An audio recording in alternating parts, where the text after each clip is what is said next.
मेरा नाम है हरिया, मैं काम करता हूँ बहुत बढ़िया, खाता हूँ खाना और रोज गाता हूँ गाना। अरे यार, आज तो बहुत देर हो गई। इस खतरनाक जंगल को देखकर तो मेरे हाथ पैर ठंडे हो गए हैं।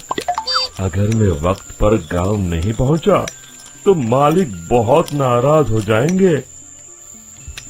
तभी हरिया को एक आवाज सुनाई देती है। सुनिए हरु जी। अरे, ये आवाज किसने दी? तभी हरिया को सामने कुछ दूर एक औरत खड़ी दिखाई देती है। अरे भाई, ये औरत अकेली इतनी रात को इस जंगल में क्या कर रही है? चलकर पूछना पड़ेगा। फिर हरिया अपनी बैलगाड़ी उस औरत के सामने लाकर रोक देता है और उससे पूछता है। अरे सुनिए, आप इतनी रात को इस खतरनाक जंगल में अकेली क्या कर रही हैं? तभी वो औरत मीठी आवाज में कहती है, अरे हरु जी, आप आ गए। मैं कब से आपका इंतजार कर रही थी। वैसे तो यहाँ से काफी लोग गुजर चुके हैं, लेकिन मैं खास आपका इंतजार कर रही थी। अच्छा, तुम सच कह रही हो? मुझे तो यकीन नहीं हो रहा है। वो क्या है ना, आज तक किसी ने मुझसे इतने प्यार से बात नहीं की। हाँ हाँ हरु जी, मैं सच कह रही हूँ। अब देर मत करिए और जल्दी से मुझे मेरे घर तक छोड़ दीजिए। हाँ हाँ, कौन सी बड़ी बात है, अभी छोड़ देता हूँ। आप मेरे पीछे बैलगाड़ी में बैठ जाइए और मुझे रास्ता बताते चलिए। फिर वो औरत हरिया की बैलगाड़ी में बैठ जाती है और हरिया बैलगाड़ी हाँकता हुआ आगे चल पड़ता है। फिर उस औरत के बताए हुए रास्ते पर चलते चलते हरिया बैलगाड़ी लेकर एक काली गुफा के आगे आकर रुक जाता है। हरिया उस औरत से पूछता है, हाँ देवी जी, आपका घर कहाँ है? यहाँ तो एक गुफा के अलावा और कुछ नहीं है। तभी अचानक वो औरत हवा में उड़ने लगती है। देखते ही देखते उसका सुंदर रूप एक डरावनी चुड़ैल में बदल जाता है और वो जोर जोर से हंसती है। अरे तू तो एक नंबर का बेवकूफ निकला। तू तो बड़ी आसानी से मेरी बातों में आ गया। अरे मर गया रे, ये तो एक चुड़ैल है। हे भगवान बचा ले, ये तो बड़ी डरावनी दिखाई दे रही है। और फिर अगले ही पल हरिया की बैलगाड़ी में रखा सारा सामान हवा में उड़ता हुआ उस काली गुफा के अंदर चला जाता है और वो चुड़ैल भी उस गुफा के अंदर जाकर कहीं गायब हो जाती है।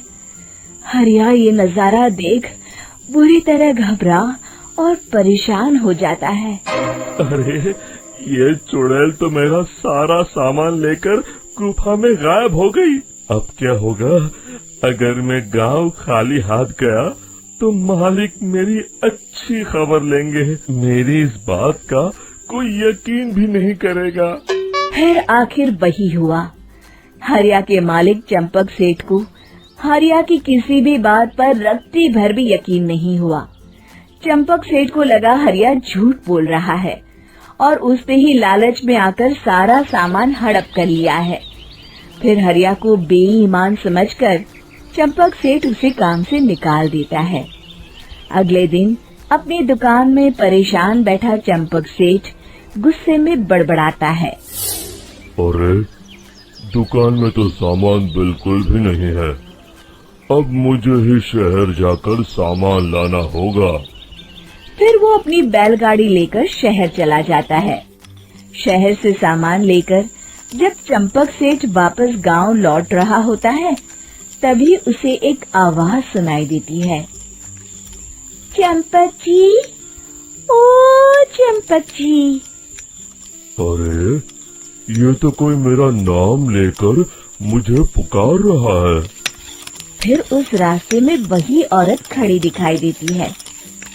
फिर क्या था, हरिया की तरह चंपक सेठ भी उस औरत के पास अपनी बैलगाड़ी लेकर जाता है और वो भी उसकी चिकनी चुपड़ी बातों के मुंह जाल में फंस जाता है।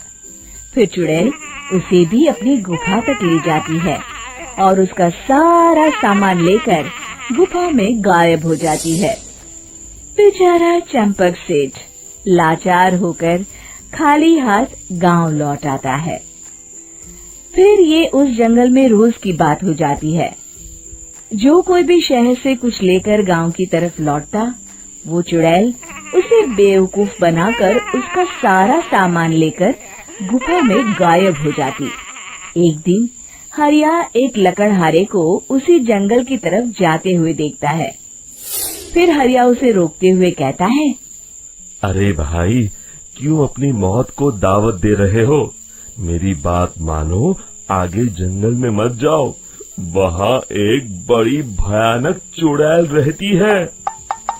लकड़हारा हरिया की बातों को नजरअंदाज करते हुए कहता है, अरे भाई, मुझे पहले ही बहुत देर हो चुकी है, मुझे जाने दो भाई।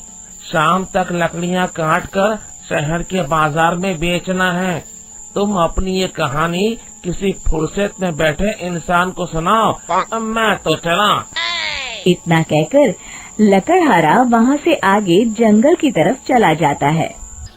फिर अगले दिन गांव के मुखिया के घर के बाहर बहुत सारे लोग जमा हो जाते हैं।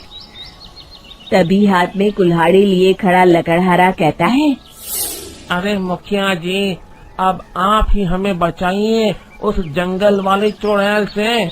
हमारा सारा काम तो शहर से ही होता है। अरे मुखिया जी, उस चुड़ैल की वजह से तो मैं पूरी तरह बर्बाद हो गया हूँ।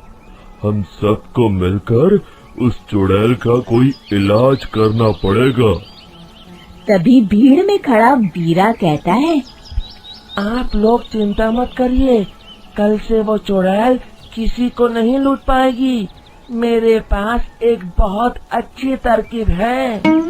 तभी चंपक सेठ उसका मजाक उड़ाते हुए कहता है, अरे तेरा नाम वीरा है तो क्या हुआ? तूने अभी उस चुड़ैल को देखा नहीं है? जाकर अपना काम कर, बड़ा आया। तब मुखिया जी कहते हैं, नहीं चंपक सेठ, मुझे लगता है हमें इस लड़के को एक मौका देना चाहिए। फिर सभी गांव वाले मुखिया जी की बातों से सहमत हो जाते हैं और वीरा शाम को एक बैलगाड़ी में कुछ सामान लादकर उस जंगल की ओर चल देता है। वीरा, ओ वीरा, कहाँ जा रहा है? तभी वीरा मुड़ के देखता है, वही चुड़ैल एक औरत के रूप में खड़ी है। अरे बहन जी, मैं आपको ही ढूंढ रहा था। देखिए, मैं आपके लिए क्या लाया हूँ। अरे वाह, तू खुद मेरे लिए इतना सामान लाया है। तू ही अकेला गांव में समझदार है। जरा देखो, मैं भी खोल के, बड़े भूख लगी है। जैसे ही चुड़ैल उस सामान पर से कपड़ा हटाती है, एक भगवान शिव की तेज रोशनी उसके अंदर मूर्ति से निकलती है और चुड़ैल अपने असली रूप में आकर जलने लगती है। अरे मैं जल रही हूँ, बचाओ! बचाओ! ओम नमः शिवाय! मर गई मैं! देखते ही देखते वो चुड़ैल राख के साथ उड़ जाती है और सभी गांव वाले भी वहां जाते हैं। शिक्षा बुराई पे सदा अच्छाई की ही जीत होती है। वीडियो को पूरा देखने के लिए धन्यवाद। ऐसे ही मजेदार और रोचक वीडियो देखने के लिए हमारे चैनल को सब्सक्राइब करें और नोटिफिकेशन बेल जरूर दबाएं ताकि आपको हमारे नए वीडियो सबसे पहले मिले। धन्यवाद।